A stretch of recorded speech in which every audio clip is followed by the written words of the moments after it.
Kecamatan 9, Kabupaten Sumbawa Barat. Kali ini akan melakukan demonstrasi kontekstual modul 2.3 coaching dalam supervisi akademik, terdiri dari supervisor, coach, dan coachee yang akan kami lakukan secara bergantian dalam 3 siklus. Selamat menyaksikan.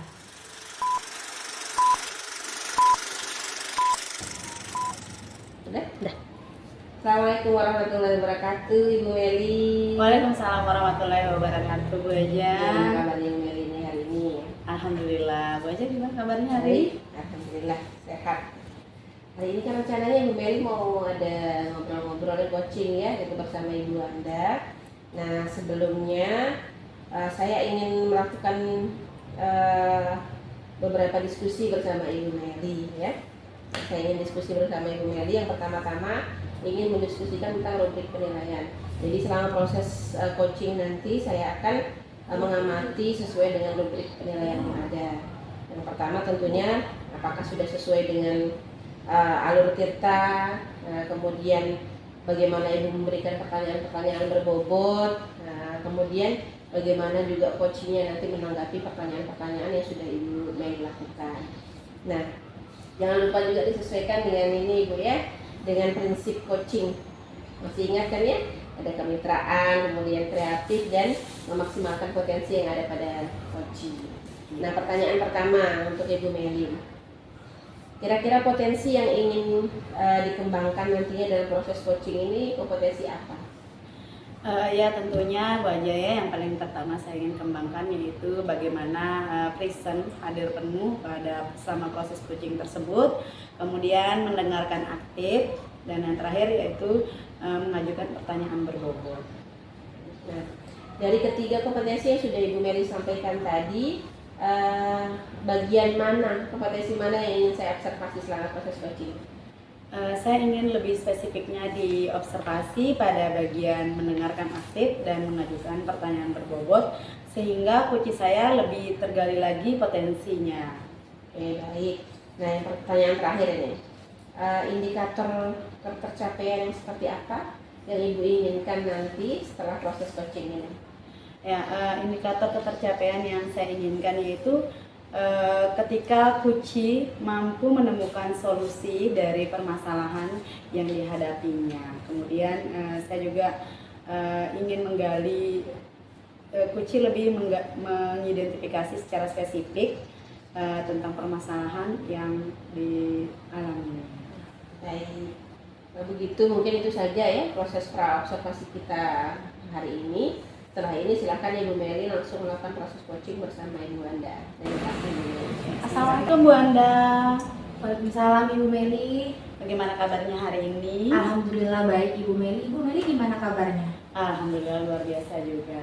Baik Bu Anda, seperti yang telah kita agendakan sebelumnya, hari ini kita akan coaching sebentar ya Bu Anda ya. Iya Ibu. Baik, sebelumnya saya perlu sampaikan bahwa pada kegiatan coaching kita hari ini, saya mohon izin untuk merekam sekaligus mencatat poin-poin penting yang disampaikan oleh Bu Anda. Karena faktor usia ya Bu, siapa tahu kita hilaf, jadi kita tinggal buka catatan. Saya Ibu.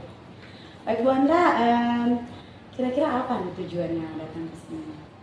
Saya lihat sepertinya ada yang ingin disampaikan. Betul Ibu, saya ingin bercerita sedikit dengan Ibu. Ya, kira-kira apa Bu Anda ceritanya? Ini loh Bu, terkait masalah siswa ya. Jadi ada beberapa siswa yang datang kepada saya menceritakan proses pembelajaran yang terjadi. Jadi mereka itu selama ini bosan ternyata Bu, karena guru yang lain itu menerapkan pembelajaran yang lama konvensional seperti sering mencatat gitu, ceramah. Jadi siswa itu mudah bosan gitu Bu. Nah Bu Anda, saya tangkap permasalahannya Bu Anda ini ya sedikit ya.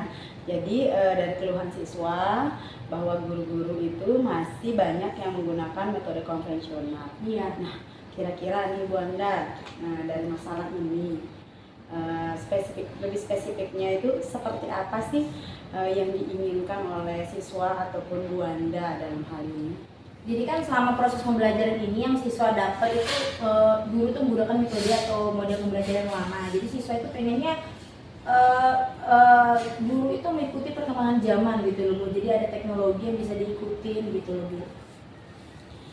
Nah, Bu Anda, kalau kita lihat dari pembicaraan kita ini, kira-kira nih Bu Anda, dari penyampaian Bu Anda tadi, Ibu Anda menginginkan bahwa guru-guru itu mengikuti metode yang sedang berkembang saat ini ya, seperti yang disampaikan tadi.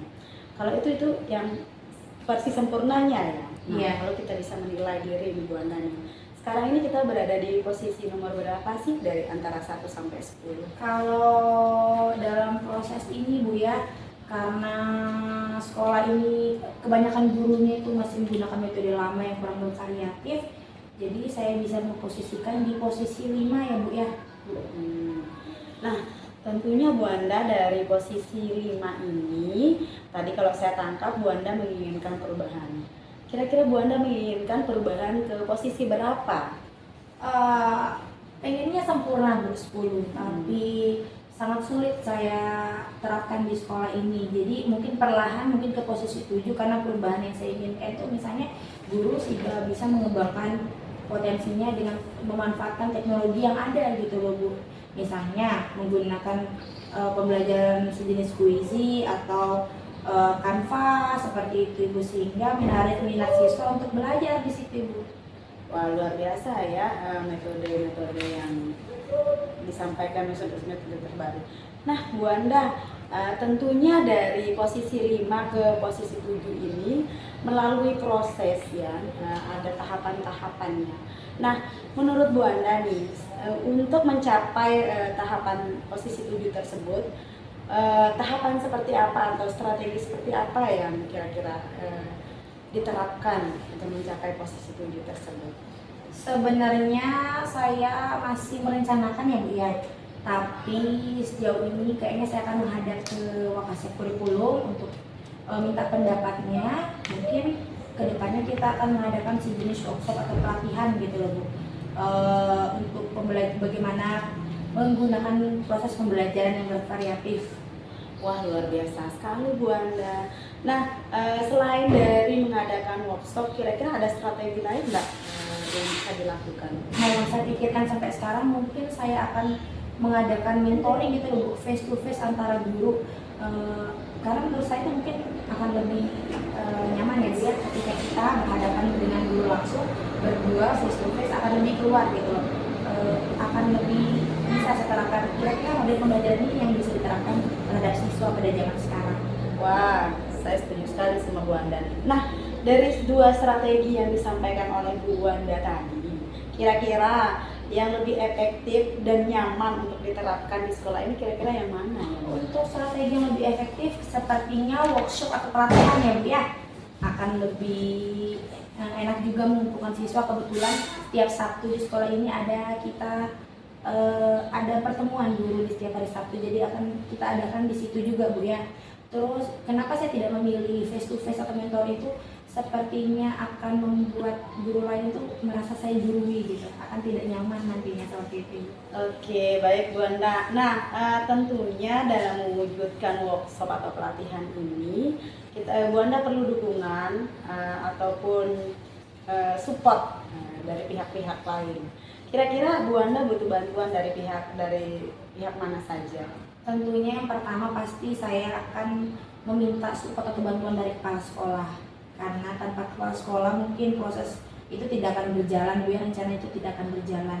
Lalu setelah saya meminta izin kepada kepala sekolah, saya akan menemui Wakasek Kurikulum, karena Wakasek Kurikulum yang mengetahui bagaimana jalannya proses pembelajaran yang terjadi di sekolah ini Bu. Mungkin setelah itu baru saya meminta bantuan rekan-rekan senior lainnya untuk membantu proses berjalannya rencana ini seperti itu. Wah, luar biasa. Saya dapat menangkap gambaran alur dari rencana Bu Anda.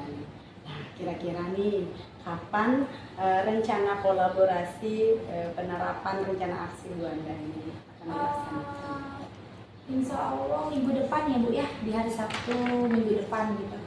Itu akan lebih efektif karena seperti bilang sebelumnya, setiap hari Sabtu di sekolah ini ada rapat apa ya intern gitu antara guru yang di sekolah ini, jadi akan lebih gampang ngumpulin gurunya. Oh baik Bu Anda. Nah Bu Anda, dari sesi kita ngobrol-ngobrol ini tadi, kira-kira apa yang Bu Anda dapatkan? Yang saya dapatkan gambaran bagaimana apa yang harus saya lakukan terhadap permasalahan siswa yang terjadi selama ini. Jadi bagaimana cara saya menerapkan metode atau model pembelajaran yang bervariatif kepada rekan-rekan guru lainnya, seperti itu Ibu.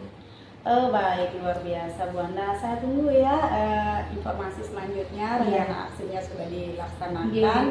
Nah, kira-kira nih Bu Anda, setelah rencana sudah dilaksanakan, nanti kira-kira kita ngobrol lagi untuk merefleksi kegiatan yang telah Bu Anda rencanakan dan dilaksanakan. Mungkin sekitar 5 atau 6 minggu lagi ya Bu ya, setelah proses rencana kegiatan itu saya laksanakan, saya lihat dulu perubahannya, nanti mungkin saya bisa hubungi Ibu lagi untuk ngobrol bareng lagi masalah siswa ini. Baik, terima kasih banyak Bu Anda ya sudah hadir. Terima kasih sudah menyempatkan waktu berdiskusi bersama saya di sini. Nah, Bu Anda, kira-kira kita akan ketemu 6 minggu lagi. Saya tunggu kabar dari Bu Anda. Nah, bagaimana perasaan Bu Anda sekarang ini? Senang Bu, akhirnya lega gitu bisa menyampaikan keluhan siswa yang awalnya disampaikan ke saya, terus saya bisa mendapatkan teman berbagi dan tentunya mendapatkan solusi atas permasalahan siswa tersebut. Oke, baik, berarti saya tangkap bahwa Bu Anda ini sudah dapat menemukan solusi dari permasalahannya, dan ini mungkin bagaimana? Masih kita lanjut atau bagaimana? Mungkin sudah cukup ya Bu ya, karena setelah ini saya akan berkoordinasi sama kepala sekolah dan lokasi kurikulum. Baik, terima kasih banyak Bu Anda ya, sampai ketemu lagi nanti ke depan. Iya, terima kasih Bu atas waktunya. Sampai jumpa Ibu. Sampai jumpa Bu Anda. Alhamdulillah Ibu Melia sudah selesai melaksanakan proses coaching bersama Ibu Anda tadi ya. Di proses pasca supervisi ini saya akan menyampaikan beberapa pertanyaan ke Ibu Meli. Yang pertama, apa yang sudah Ibu Meli lakukan selama proses coaching terkait dengan indikator ketercapaian dalam proses itu? Iya, baik Bu Aja, terima kasih. Tadi saya sudah merasa bahwa kegiatan coaching itu sudah sesuai dengan alur Tirta. Kemudian saya sudah coba hadir penuh selama proses coaching. Kemudian yang selanjutnya saya sudah coba mendengarkan secara aktif. Setelah itu saya terakhir mencoba untuk memaksimalkan potensi dari coaching dengan mengajukan pertanyaan berbobot. Oke, baik. Menurut saya sebagai supervisor juga saya melihat proses coaching ini alhamdulillah berjalan dengan baik ya.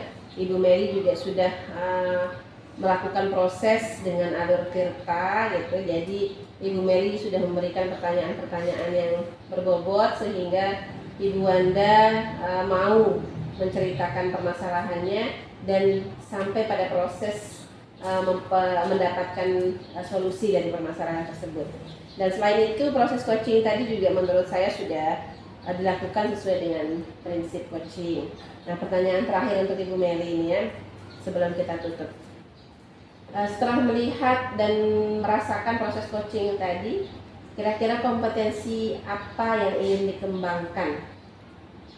Terkait potensi yang ingin dikembangkan, saya ingin mengembangkan lebih dalam lagi, lebih baik lagi potensi sesuai dengan alur Tirta tadi itu Bu aja. Hadir penuh, kemudian mendengarkan aktif dan menggali potensi dari coaching, memaksimalkan potensi dari coaching. Mungkin dengan cara berlatih lebih sering lagi, coaching lebih sering lagi dengan siswa ataupun dengan rekan guru lainnya. Oke, baik Ibu Meli. Semoga kedepannya bisa melakukan proses coaching lebih baik lagi dari yang tadi ya. Baik Ibu Meli, mungkin saya rasa cukup untuk kegiatan observasi kita hari ini. Semoga kegiatan ini bisa memberikan manfaat yang banyak untuk kita, terutama berdua dan untuk banyak orang. Mungkin sampai di situ saja ya percakapan kita. Terima kasih banyak. Assalamualaikum warahmatullahi wabarakatuh. Sama-sama Bu Aja. Waalaikumsalam warahmatullahi wabarakatuh.